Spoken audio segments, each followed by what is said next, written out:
start. May young hearts live apart. Let every true lover salute his sweetheart. Let's ring.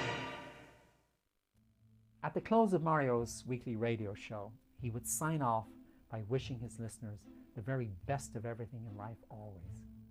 That beautiful sentiment summed up all that he represented. The best of times, the very best of everything.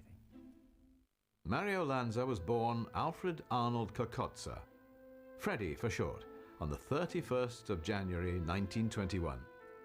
Both of Freddie's parents had traveled to America as Italian emigrants, with Tony Cocozza falling in love with Maria while she was helping out in the family store. The couple married and soon after had Freddie. They were very strict Catholic, and they were very proud to be Americans.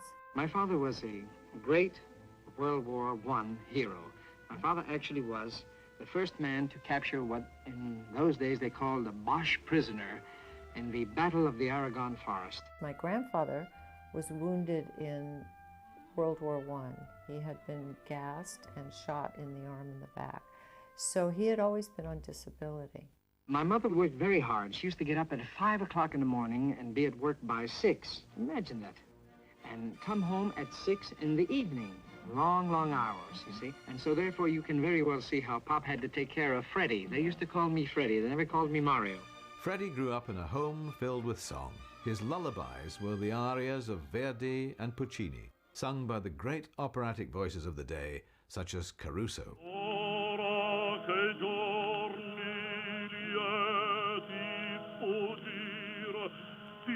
My father loved listening to them. He used to listen to them over and over again. I was an altar boy in church, and when I had free moments, I used to go out and sit in the church and look at the altar, look at the little red light above the altar with the flame flickering, and I used to be fascinated by the flame and get lost in thought. And in that, let's say, being lost in thought, I had great visions of what was to come in the future. And the odd part of all that I spoke about is that I saw my career happen long before it actually did. How old were you at the time? All of 9. All of 9? An impromptu sing-along one day to Caruso's recording of Vesti la Giubba convinced his parents that their boy had talent. It surprised my grandparents because they didn't know that he had the voice that he had. He knew he wanted to sing.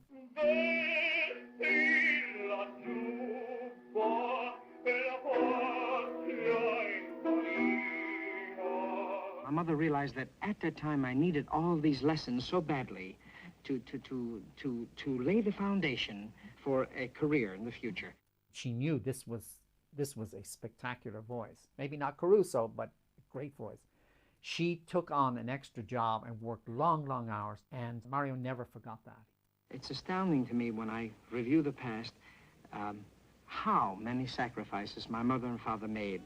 Freddie Cocozza eventually studied with celebrated voice coach Irene Williams, who guided her young charge towards an audition with the conductor Sergei Koussevitzky. Irene Williams felt that if Koussevitzky could hear Mario sing, it might lead to something. I started to sing what I call my lucky aria, and that is Vesti la Giubba from Pagliacci. When I finished the aria, he said, "You will come to live with me in the Berkshire Festival." And then he kissed me on both cheeks. I realized at the moment that something terrific was happening. Koussevitzky famously said, Caruso redivivus, Caruso reborn. After Koussevitzky heard him sing, Alfred Cocozza ended up with a scholarship at Tanglewood, Massachusetts. But before the young tenor headed to Tanglewood, he paid a tribute to his mother by adopting the masculine version of her maiden name to become Mario Lanza. Tanglewood was the summer home of the Boston Symphony Orchestra, and they would have concerts there, and Mario technically made his operatic debut as Fenton in The Merry Wives of Windsor. The following day, in headlines in the New York Times appeared, "Mario Lanza, born to sing." I went home, and what do you think I found? A letter from Uncle Sam. I was in the Army. He hated the Army, absolutely hated it. and he was stationed in Marfa in Texas, and his voice dried out because of all the heat and the sand. Then Peter Lind Hayes, an impresario, was looking for singers for a production of On the Beam, and Mario wanted to audition for him, but his voice was shot, so he took a record of a tenor from the Metropolitan Opera House, I think it was Frederick Jägel, singing La Luce van la Stella, and he put his name on it. When he sang, they said to him, "Oh my God, this is far better than the record you sent us." Which just shows you his presence and charisma. And what followed was Winged Victory, written by Moss Hart. And that was a huge success, but Mario was only in the chorus.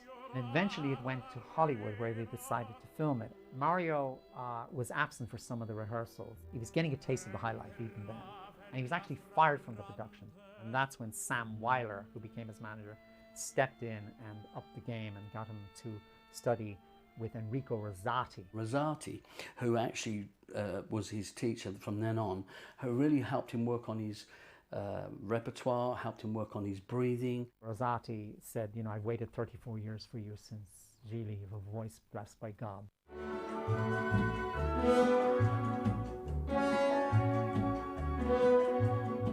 If you look at the pictures in those early days, Mario was not movie star handsome. He was really heavy, but then he started to lose the weight. One of the great blessings of Lanza's life did come through his time in the army. His close friend in the army was a guy named Bert Hicks, and Bert had a beautiful sister named Betty. So when on a break, they were in California, Bert introduced Mario to Betty Lanza, and it was love at first sight. In life, to have a partner, a true, lovable, wonderful partner, is so important. And aren't I the luckiest guy in the world, because I met a wonderful partner. I met Mario through my brother. Uh-huh. They were in the army together. I And see. brought him home to dinner, and that's how it started. There it is. As simple as that. Not much, it's not very complicated. No, her brother and myself, we were great army buddies, and he used to show me the picture. He used to show me the picture of a very beautiful girl. He used to say, Mario, he used to say, isn't that a beautiful girl? And I used to say, my goodness, yes. He never told me it was a sister. My father and mother were married in 1945, April 13th, at Beverly Hills City Hall. They had no money. They were just starting out in life. And he brought her a little ring, a little silver ring, and she always wore it. And I have it today. He was basically an Italian husband, and she was part Irish. Her family came from Ireland. And, you know, that was a volatile mix at times. But she was always there for him, and she never ever let him down, and she loved him with a deep, deep passion. Mario Lanza's voice has that kind of burnished gold with a timbre that is almost impossible to imitate or to replicate. He had a mix in his voice from what I would call the chest to the pharynx, a sort of and it hold that note in a specific way, which made it, wow, how did he do that? We're looking for that transcendent note that's superhuman, and Mario Lanza had that in droves. He probably breathed through his nose more, so it's in. It's like, it's in. It's in. He had as a good technique as one can have. The registers were equal, the lower voice was beautiful, the middle even more so, with a trilling top. That's pretty much what technique gives you. Not only has it sort of informed my idea of the perfect voice in a classical sense, but also that idea of sustain and power, and it's there when I play rock guitar. That's what I'm looking for. His way of singing, when it was captured right, and when he was on form, is, I think, second to none. Ave Maria,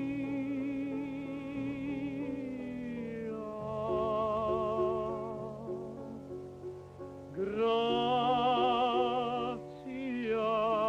plena.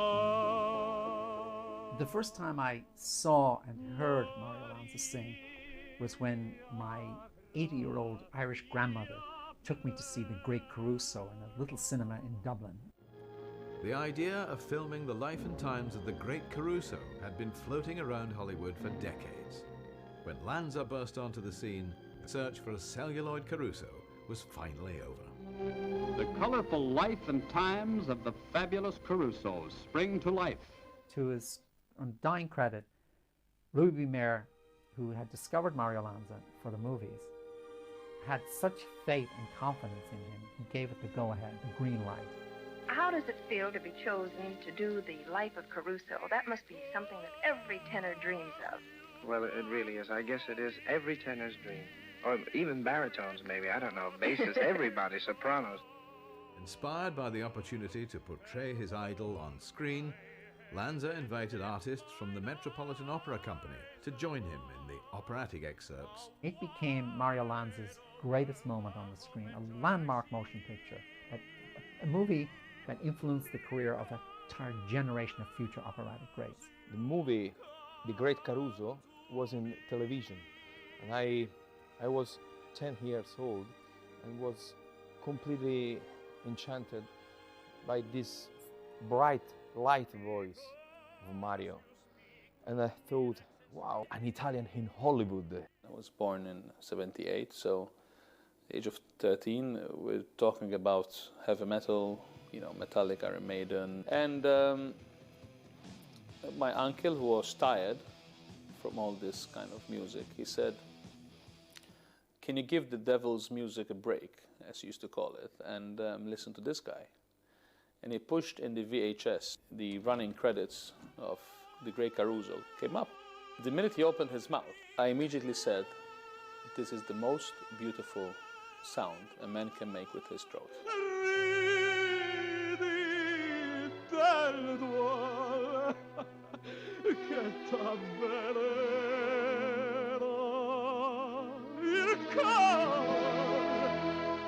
The Great Caruso became one of the top-grossing pictures at the box office for 1951.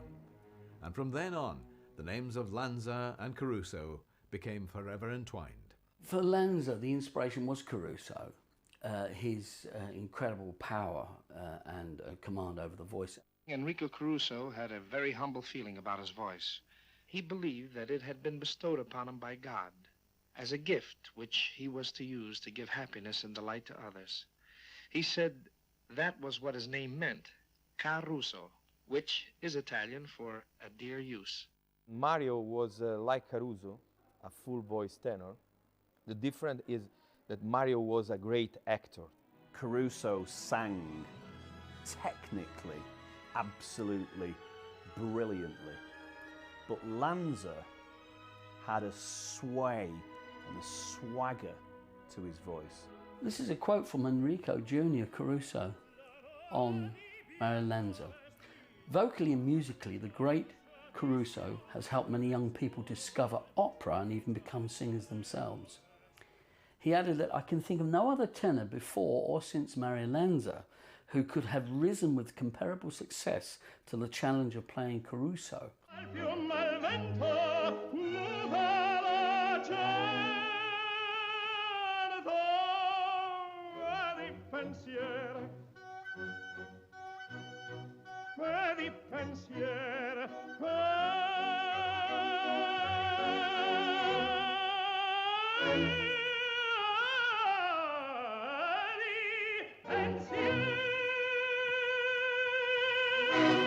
Mario Lanza excelled in both the classical and the light popular repertory, an accomplishment that was beyond even my father's exceptional talents.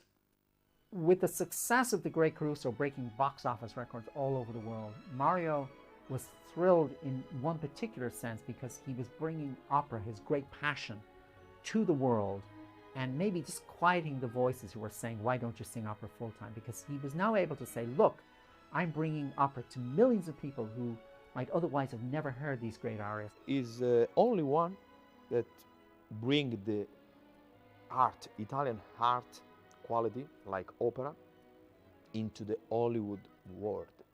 My job was to bring, as an obligation to the public, since I was simply and wholly the keeper of a gift, right? My job was to bring, let's say, greater beauty to the world in my own little way. There's a scene in The Great Caruso where he sings Che gelida manina from La Bohème, and it's just an excerpt from it, but it opens with a high shot of Mimi sitting at this table, and Mario as Rodolfo starting to move around her. And he's singing, and gloriously singing, this beautiful aria. It's just absolutely beautiful and heartbreaking, and you know, there's no sense of anything sentimental in there. It's just, he moves you to tears. Che gelida manina in The Great Caruso was one of the best performances of that aria that I have ever heard. You think about the lyric, you know, your tiny hand is frozen, let me warm it for you. And when you watch it, you realize that this Rodolfo wants to warm up a lot more than her tiny little hand.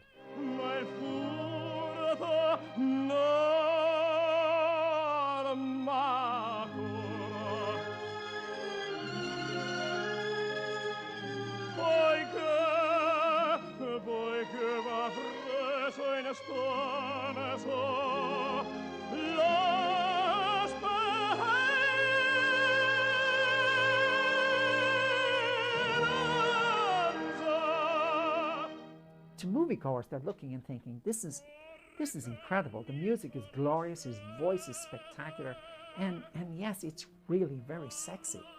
The film's success ignited his recording career, and RCA quickly released an accompanying album of arias. The Great Caruso went on to become the first operatic LP to sell over 1 million copies. To sell 1 million records, that's a massive thing. There is your evidence of Mario Lanza being a phenomenal opera singer. His subsequent recording of The Loveliest Night of the Year also gave Lanza another gold disc. It's the loveliest night of the year, waltzing along in the blue.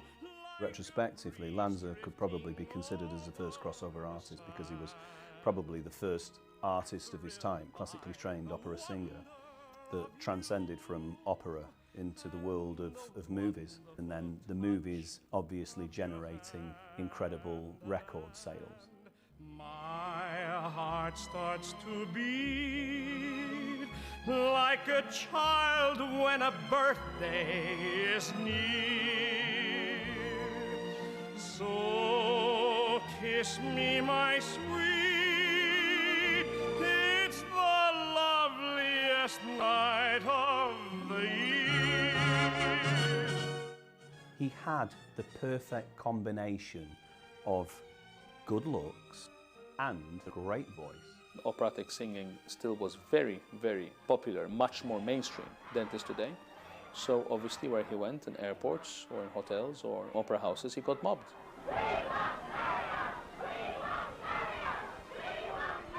Like the case of Maria Callas, they weren't opera singers, they were global superstars.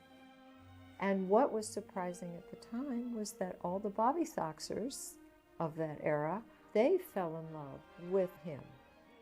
The idealized male as personified by the poet, the singer, the artist, the actor. The young girls would be very attracted to this powerful, manly voice. He was the pop idol of the early 50s. He was the singer that all the girls screamed after. Young women used to throw him their knickers, their underwear on stage, and which was quite funny. I remember that because my family were all bookworms and they kept all these, Time magazine and Reader's Digest and National Geographic. It's the loveliest night. For a singer, to make their vulnerability their strength, I think is all important, because you've got to be able to reach people. You've got to be able to produce joy and tears, and if you can do that as a singer, and Mario Lanza certainly could, then you are there.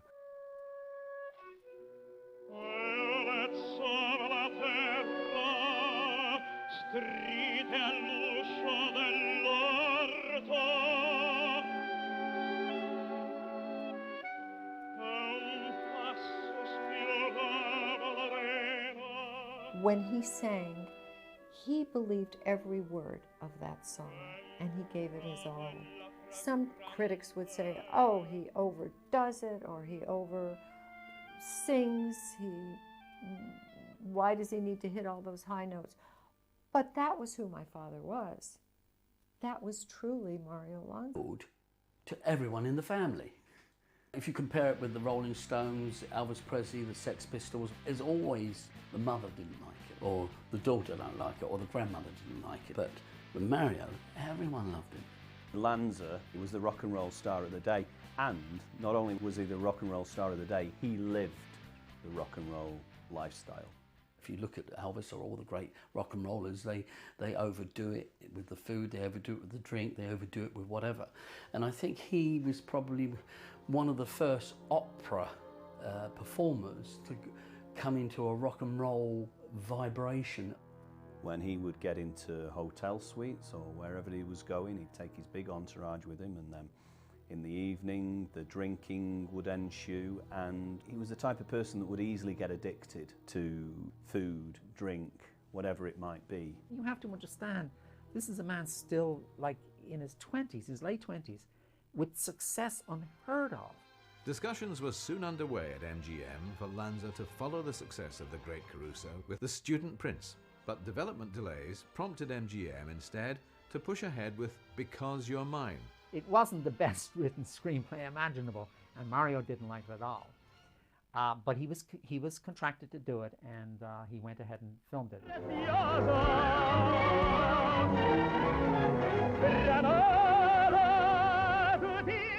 Filming started in May 1951, with its star at his heaviest ever on-screen weight. But by the time shooting was completed in February 1952, the singer was an astonishing 6.5 stone lighter. When Mario would make a movie, he liked to pre-record songs at a certain weight, a heavy weight.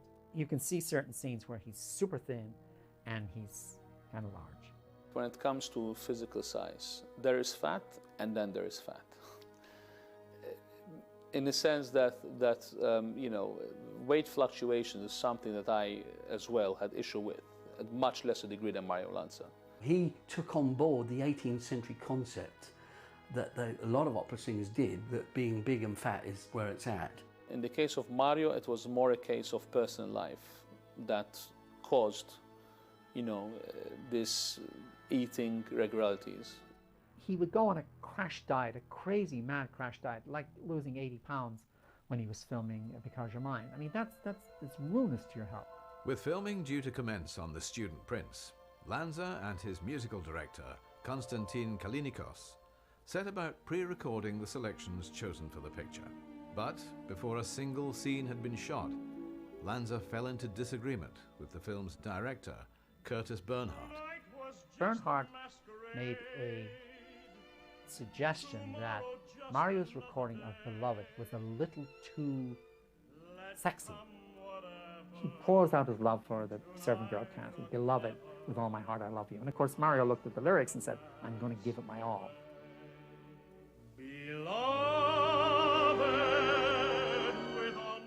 But Curtis Bernhardt said, no, you don't really need to give it all. You're a Prussian prince.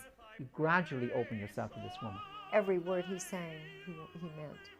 So I think when he was directed to tone it down a bit, because he was this Prussian prince, he rebelled. Mario just exploded, because the tensions were there with MGM, and he felt, you can criticize my acting, but don't even think about criticizing my singing. He felt that the words and the meaning had to be conveyed in this very, very dramatic way to convince this woman, you know, that he loved her. Matters were not helped by the steely resolve of Mayer's successor at MGM, Dori Schary. Mr. Mayer and my father had a great relationship. And when Dori Schary came into power, they did not agree on anything. And that was one of the big problems. If Mayer was a showman, Schary was an intellectual. And Schary, aware of cost overruns on Because You're Mine, knew that Mario was what you might term temperamental. If management were not supporting him with the right language, the right feeling of we're on your side, we're all going in the same direction, all singing from the same hymn sheet, let's get going, that would have caused a lot of problems in the artist, and it always does. Despite the best efforts of family and friends, Lanza walked off set and refused to return until Bernhardt was replaced. Shari said, "You can't have this, this Curtis Bernhardt is a solid, company director, and, he's going to stay in the picture." You're looking at the head of a studios and you're looking at a big star. If one doesn't back down and the other doesn't back down, that's it. You've got a stalemate. His trainer, Terry Robinson, went for a meeting with Dory Sherry, and they said, "Look, we've got to get you guys working together again." So Sherry called Mario in. They had a meeting. Voices were raised. Mario stormed out, slammed the door, and never returned. MGM promptly sued Lanza for millions of dollars for defaulting on his contract and prevented him from recording for RCA while the dispute was pending. The original contract said he could do 6 months of movies and 6 months of concerts, and that was wonderful.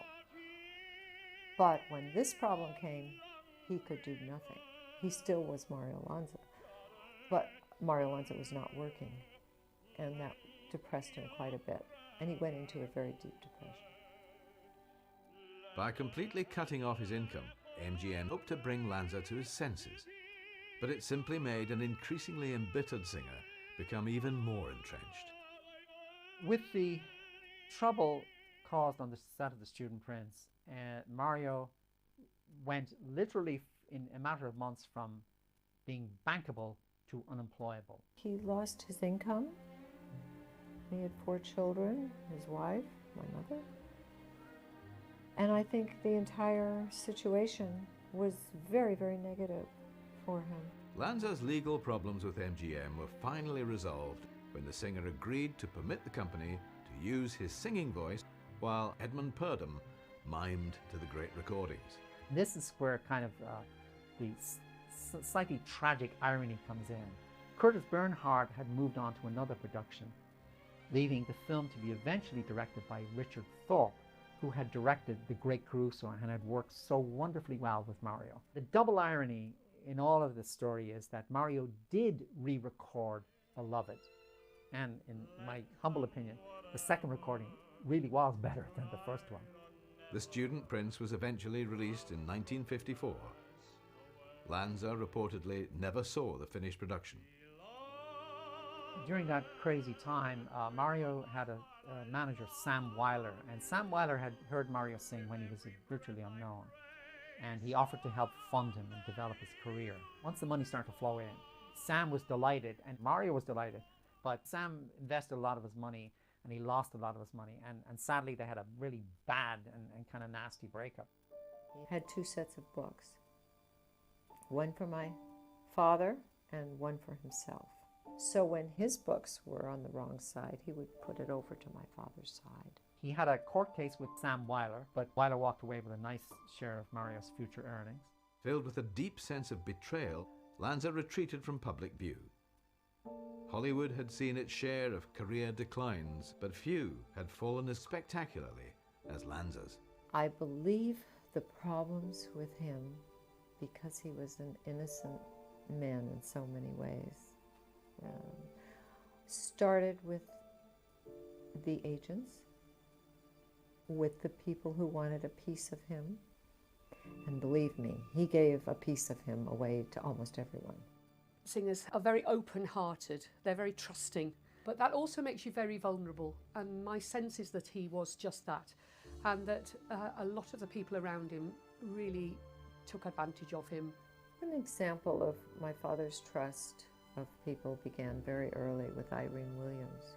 He was off to New York, and at the train station she handed him a contract, and it gave her 5%, and this is before he ever earned any money. It gave her 5% under $5,000, and then it went up to 10%, and then eventually 20%. And that was a contract that he regretted signing. As his money started to dwindle, Mario really knew that he had to get back on his feet. So enter Al Teitelbaum, who was his second manager. And Al was a furrier in Los Angeles, the furrier to the stars. And this man decided that he would take care of my father, and he would get him concerts and became his manager. He also took quite a large percentage. A statement has been made to the effect that Mr. Teitelbaum's affairs, his financial affairs, were in bad shape. When we moved to Rome, there was a very large tax burden on my father because this manager had not paid any taxes. Toxic people have no place around an opera singer. This environment can become enough toxic by itself without you adding to it. Teitelbaum informs me that his assets, liquid assets, including inventory, cash in bank, and accounts receivable, far exceeded any and all of his liabilities. Is that correct, Mr. Teitelbaum? That's absolutely true. Yes. And those types of things really broke my father's heart, just terribly disappointed him in humanity. His voice was the thing that got him the stardom and got him everywhere. The voice himself, his own voice. But who he is, I think, got left behind a little bit. He referred to his voice as the voice. You know, the voice owns me, I don't own the voice. The voice has to be here, whether I want to or not. He realised that when he went to a party and there was a piano and the host would ask him to sing, that they only really wanted the voice. Hello, Mario, how are you? Please come in, and we have a piano here, and what would you like to sing? So sometimes he would actually say, you know, I thought you invited me. I didn't come to sing. People don't realise how precious it is, and that in a noisy, smoky atmosphere as it would have been then, you know, you can harm your voice. There would have been a bit of depression in him based on the fact that he as a person wasn't as loved as much as his voice was loved. And everybody was expecting him to have a relationship with just his voice, not himself. He felt it was overbearing. It was overbearing, this fame. When you work with someone's voice, you can hear in their voice their disappointment. It wasn't in his makeup, in his being, to be idolized, to be so famous. I don't know if he ever did understand what it meant. It's a very, very double-edged sword. Lanza was probably the most famous star at that particular moment in time on the planet. And fame can go to your head. With the character that he was, it was a disastrous combination.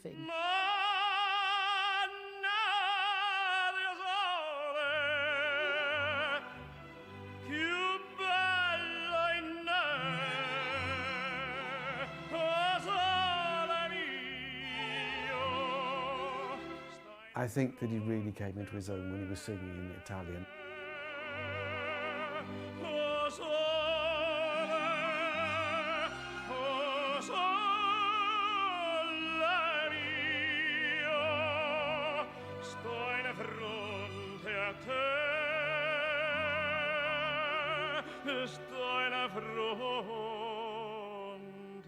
Mario Lanza's Italian was good, was a little slang like the parents in the center of Italy, center-south. Sometimes he speaks a little Neapolitan.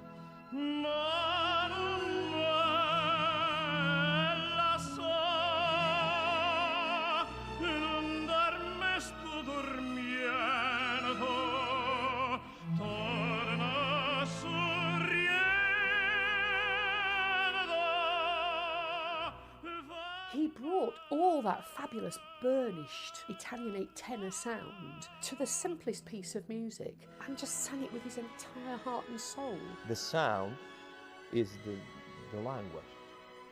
When you sing Che gelida manina, it's all in the word.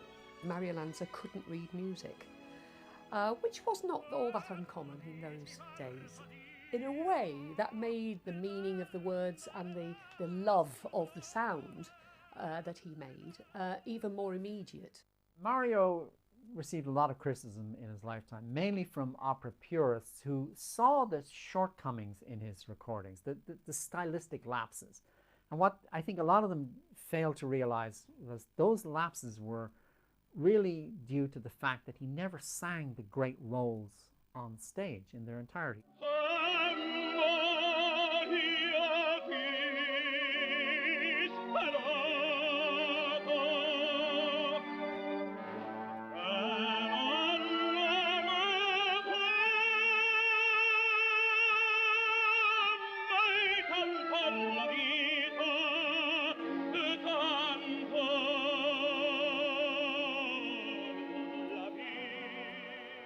Classical purists at that point may have seen him as kind of abdicating from what they might have considered to be the traditional classical operatic route. But you know what, to hell with that.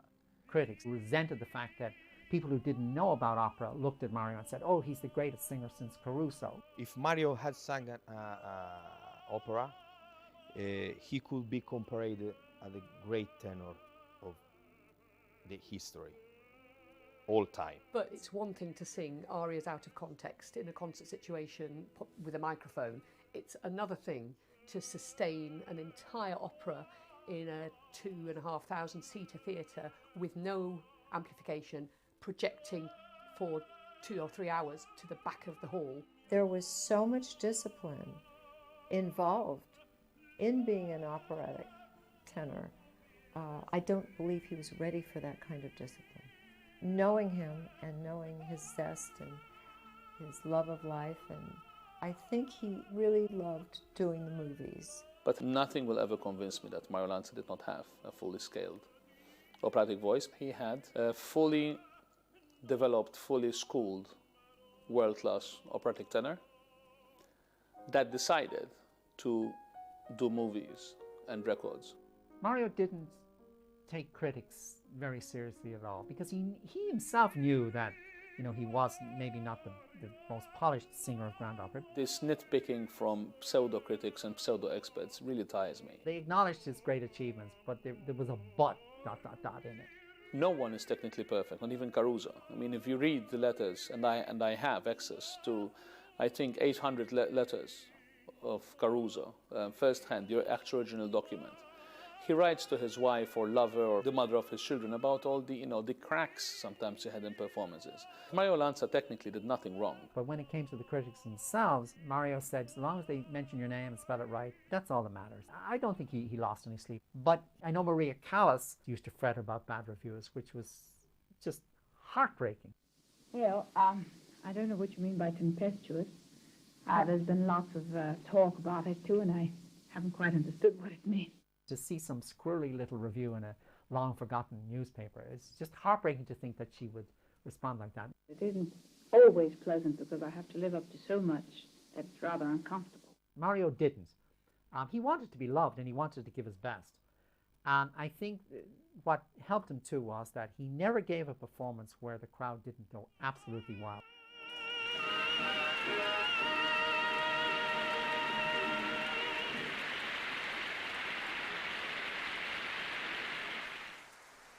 Do I think it's a pity that he didn't do more opera and more sort of focused opera recordings? Yes, but that's his choice to make, not mine and not anyone else's. But when some critics say that he didn't have a voice or had a small voice, I say this with, I think, some kind of authority. After I've been singing for almost 20 years, since the age of 19, I think they don't know what they're talking about. No microphone, no amplifier can give you that quality of sound. You get an idea of these recordings of Mario Lanza and on film where the walls are literally shaking. Sammy Cahn, he says, if you've only heard Mario Lanza on disc, you've never heard him at all, because his voice was so spectacular, it scared the hell out of you.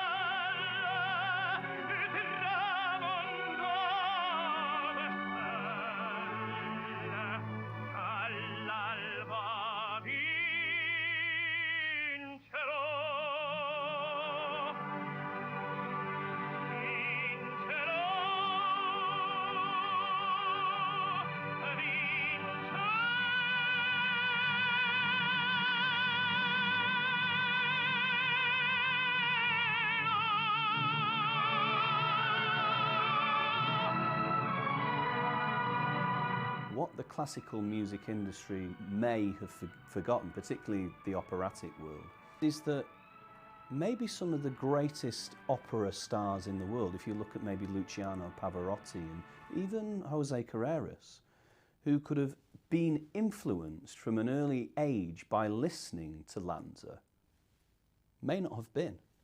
Jerry Hadley, I think, is also on the list, the late Jerry Hadley. And the list goes on and on and on. He's gone over the top of all the opera singers, because you never hear about many opera singers standing on the shoulders of another one. You don't hear that so much. But everybody seems to be standing on the shoulders of Mario Lanza, which is quite extraordinary.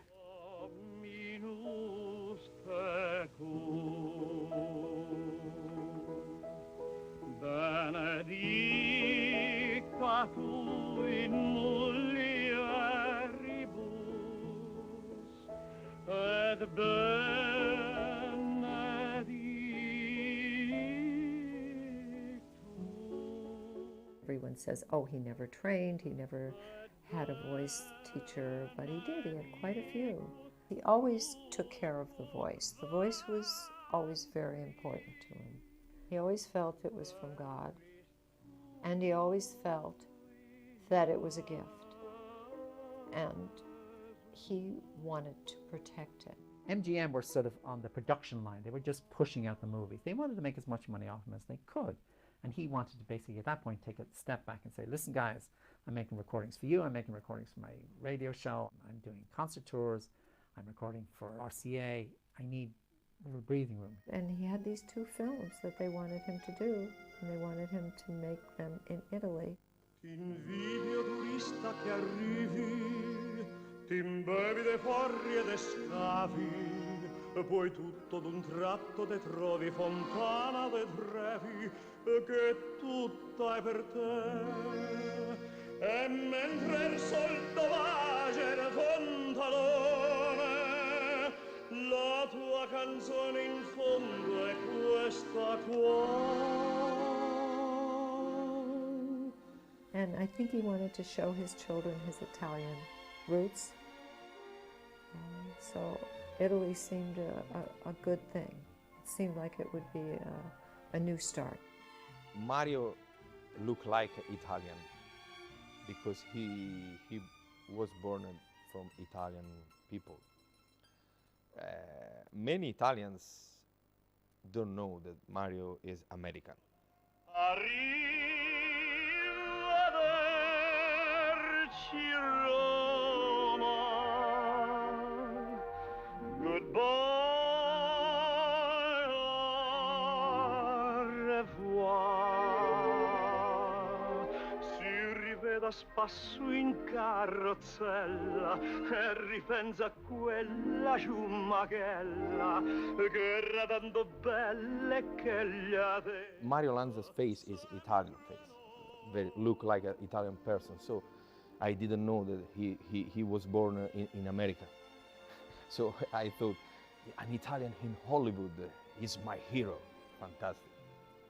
He was definitely American, but he loved pasta. And he loved the Italians. It was part of his life.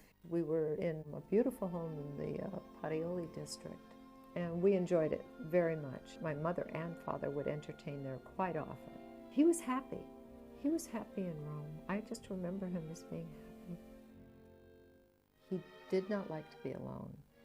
He always felt the more the merrier. He was always like a teenager, so to speak. He just loved to have fun. My father loved Christmas, and he would sing all the Christmas carols. Hark the herald angels sing, glory to the newborn King. Once we had a party where we had one Christmas tree with the typical tinsel and the bulbs and the lights and all the decorations. And the other tree was with sausages, salami, various cheeses hanging from the tree. Moments like that I remember very clearly. Oh, Christmas tree, forever true your color.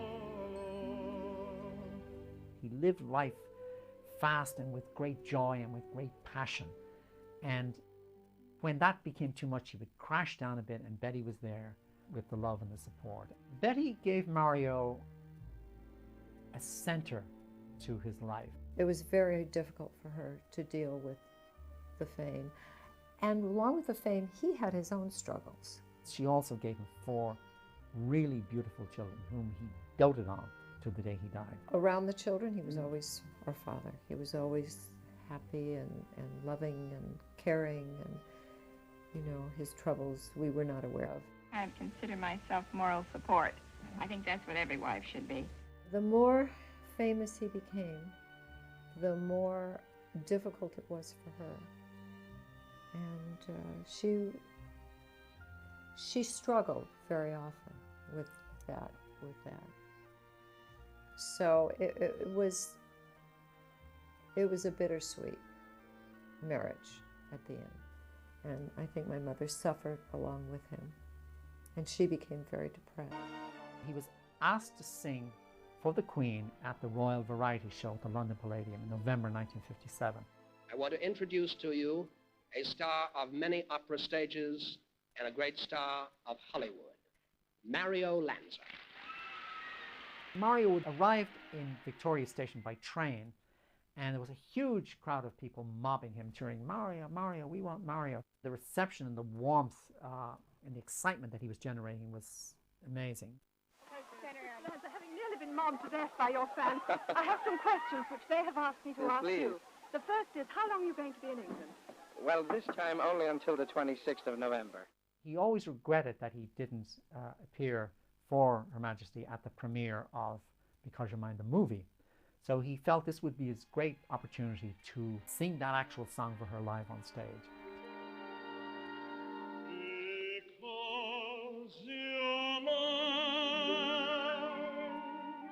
You'll see the photographs of him afterwards. When Queen Elizabeth got to greet him, she said that she never realized that human lungs could produce such volume.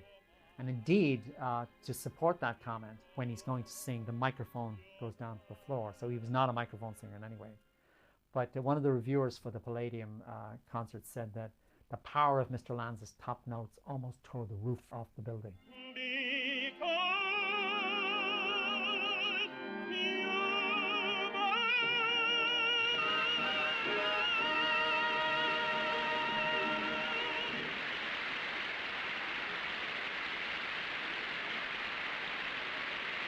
Mario gave a conference at the Dorchester Hotel where he was staying with Betty. And again, he looked fantastic.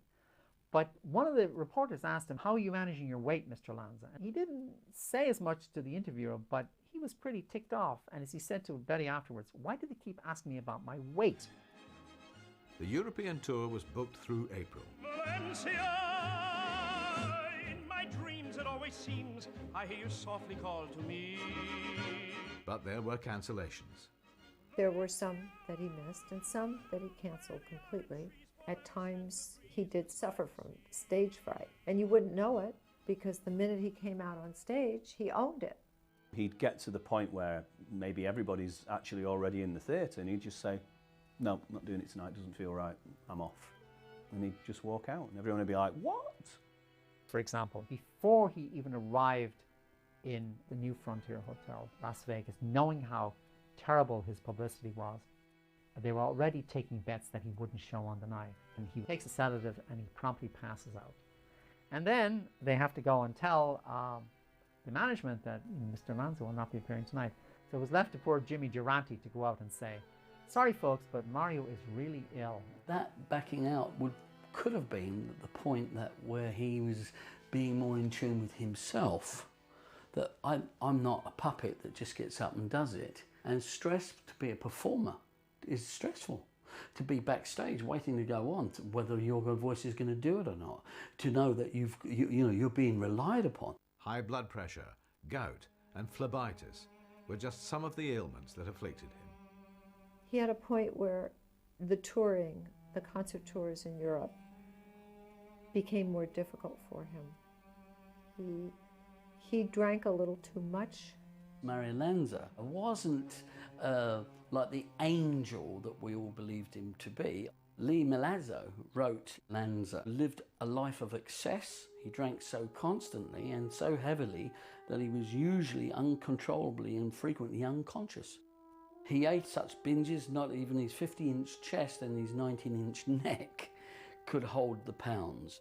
I was born 10 years after the end of the war, but even then there was a kind of daredevil sense in society. We're going to risk things, we're going to be daredevil, and we're not going to worry about the consequences. I get the sense he was caught up perhaps in that. In Germany, Mario was seen by a doctor, and the doctor pointedly warned Mario that unless you change your lifestyle, one day you're going to suffer a clot and die.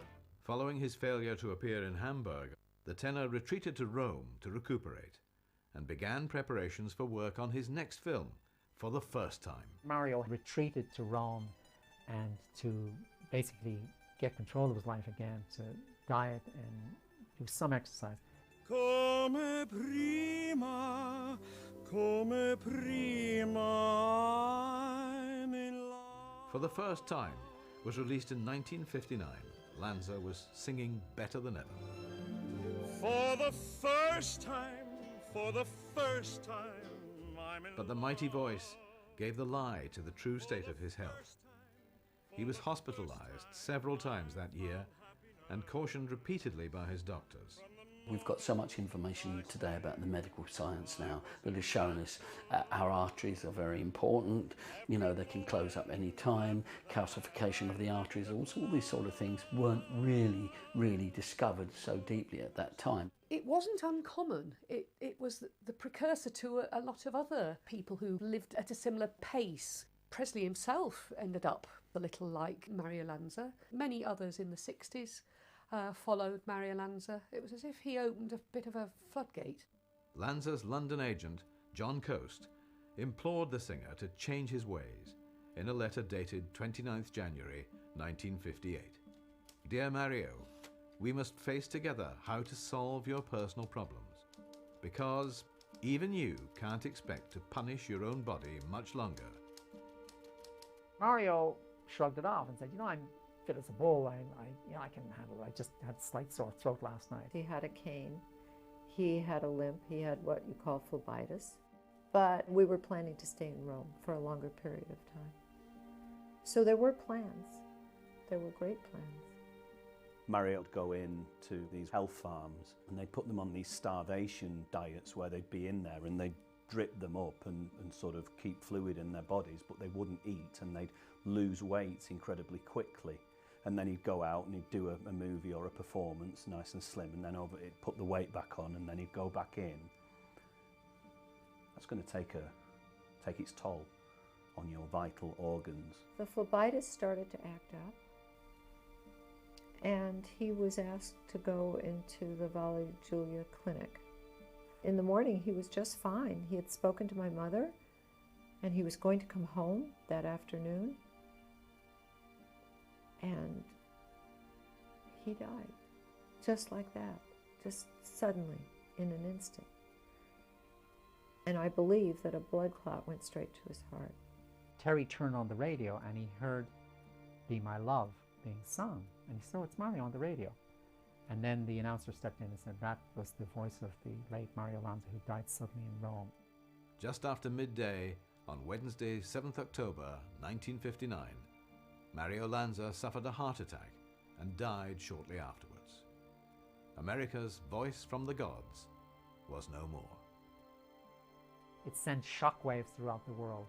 Richard Moore, Mario's opera producer at RCA, said, "I was deeply, deeply shocked and deeply saddened." He said, "But when I thought about it for a moment, I wasn't surprised." If he'd have looked after himself, and maybe if he'd have had people around that would have been looking after him as well, I think we would have potentially seen a lot more of Mario Lanza. I'll walk with God from this day on. His helping hand I'll lean upon. This is my prayer.